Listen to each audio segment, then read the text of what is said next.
Hola, estamos estudiando Historia de España de la EBAU y vamos por el bloque 3. La pregunta dice así: analiza las causas de la Guerra de los 30 años y sus consecuencias para la monarquía hispánica y para Europa.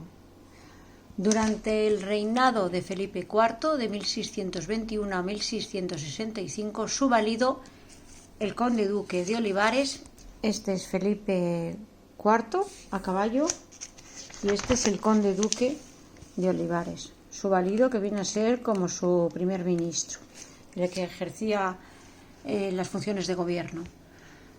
Bien, retomamos la explicación. Durante el reinado de Felipe IV, de 1621 a 1665, su valido, el conde duque de Olivares, reorientó su política interior y exterior hacia una implicación mucho mayor en los asuntos europeos. Causas de la Guerra de los 30 años. El conde duque de Olivares puso a prueba su nueva política en la Guerra de los 30 años, que duró desde 1618 a 1648. En realidad, durante la Guerra de los 30 años se enfrentaron dos concepciones de Europa. Por un lado están los Habsburgo de España y Alemania, que representaban una visión tradicional. Querían imponer la reforma católica y la validez de la idea imperial. Europa unida por una fe, la católica, y bajo un emperador. Frente a esta visión, los países protestantes del norte y la católica Francia principalmente querían un ordenamiento nuevo basado en las ideas renacentistas. El individualismo, el racionalismo, el triunfo de un incipiente nacionalismo, es decir, una Europa dividida en una serie de estados soberanos que fueran independientes entre sí. Ambas concepciones son irreconciliables. El conde duque de Olivares no pretendía una política de conquistas y agresiones, pero sí deseaba que se reconociera el papel preponderante de la monarquía española en el conjunto europeo. Los inicios de la guerra fueron favorables a las tropas católicas hispano-austriacas. Breda, por ejemplo, el triunfo. Pero pronto la situación interna de la monarquía española se agravó no ya solo en lo demográfico y económico, sino también en lo político, con una serie de revueltas internas ocasionadas por el decreto de unión de armas en Cataluña, en Portugal, etc. Así, en poco tiempo, las tropas protestantes pasaron a la ofensiva. Además, la Francia del cardenal Richelieu se alió con los protestantes y terminó derrotando a las tropas españolas en la batalla de las Dunas y en Rocroi.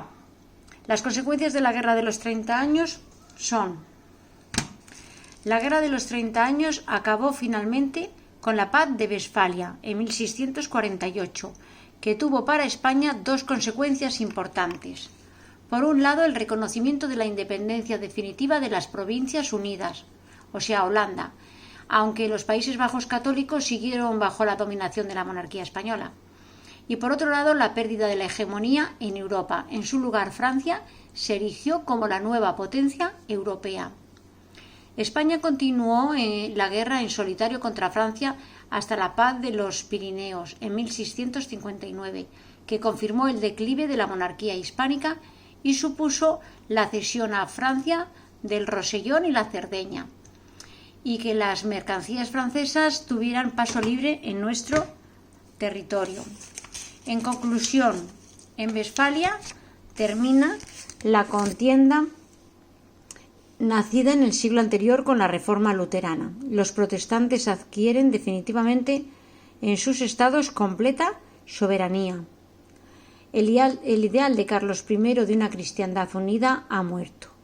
Nace la Europa moderna, el conjunto de naciones en que predominan las del norte y que están unidas por el común acatamiento a valores nuevos: laicización del pensamiento, confianza en la razón y en la ciencia, en lo que se llamará en el siglo siguiente el progreso y la civilización.